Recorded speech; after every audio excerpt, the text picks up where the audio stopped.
program, I think, it's a deliberate thing now. With all intent and purpose, 118 teens drawn from Federal Capital Territory and neighboring states were camped for 2 weeks, undergoing tutelage from a pool of resource persons. This exposed them to general knowledge of faith and social behaviors aimed at instilling character and the fear of Allah. We also introduce them to praying, to be able to depend on Allah, especially waking up in the night to pray, which is missing among most of us today. And we introduce them, and alhamdulillah, they are proud and they are happy about it. The quest to join hands with governments and relevant institutions for a corrupt-free society remains an objective the organizers are still interested in.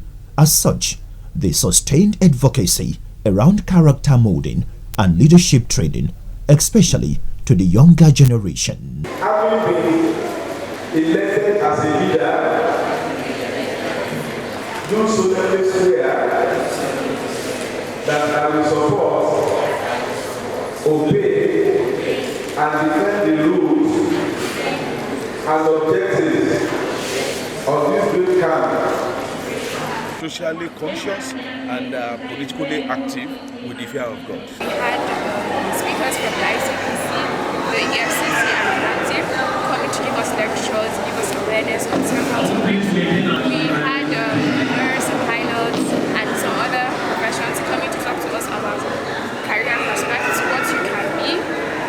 Internet doesn't always tell you everything. It's better to have discussions. I was able to build myself. I was able to build my self-esteem. I was able to gain knowledge on different subjects and human mentality. With the number of participants increasing yearly, organizers say there is the need for all-round support in order to strengthen goals and objectives for target beneficiaries. Abdullah Hajia, NTA News.